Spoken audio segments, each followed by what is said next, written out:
Il y a 2 ou 3 choses sur lesquelles je ne transige pas sur le vin, c'est la qualité des verres. Là, j'en ai un à côté de moi, voilà, ça c'est très bien dessiné, c'est parfait, on peut mettre le nez, on peut le prendre de façon extrêmement simple.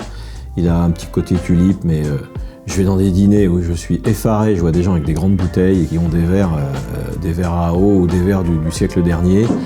Je comprends pas. Le verre est un outil très important qui permet de lire à la fois le terroir dont le vin est issu, parce qu'on parle de vin de lieu, et la signature des vignerons et la signature d'un millésime. Donc il est très important pour vous d'avoir le bon verre. Le problème, c'est qu'on a toujours cette angoisse de savoir si oui ou non on a le bon verre, parce qu'on a toujours prétendu qu'il fallait des verres à Pinot Noir, des verres à Cabernet Sauvignon, des verres à Riesling, et chaque verre, en fait, on considérait qu'il devait avoir une forme plus ou moins grande en fonction de la couleur du vin. Donc s'il était blanc, on avait un verre plus petit, s'il était rouge, on voulait un verre plus grand. Et ensuite, en fonction de là où il était issu, c'est-à-dire que si c'était un vin de cépage américain Cabernet, on voulait un très grand verre, et si c'était un Cabernet du Médoc, on voulait un verre plus petit. Donc en fait, je me suis rendu compte que tout ça a été un petit peu galvaudé, et tous ces codes n'étaient des codes que de marketing pour beaucoup, et d'une bienséance qui ne s'intéressait absolument pas au vin. Et donc moi, je me suis pris de passion pour les verres,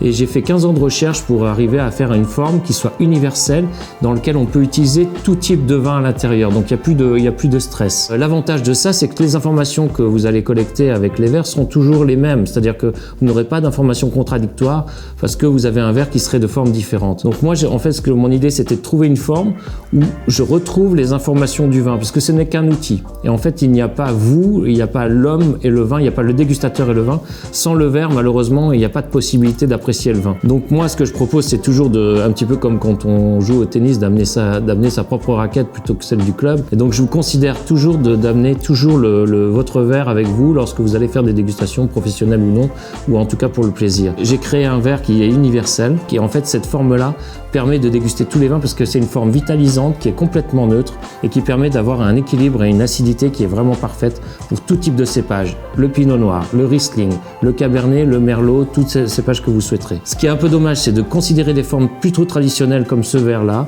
dans lequel vous allez mettre un Pinot Noir, et finalement il va ressembler à n'importe quel Pinot Noir et il ne va pas vous révéler le terroir dont il est issu. Je vous conseille vraiment d'utiliser un verre qui soit vraiment profilé pour vous mettre en exergue les grands crus.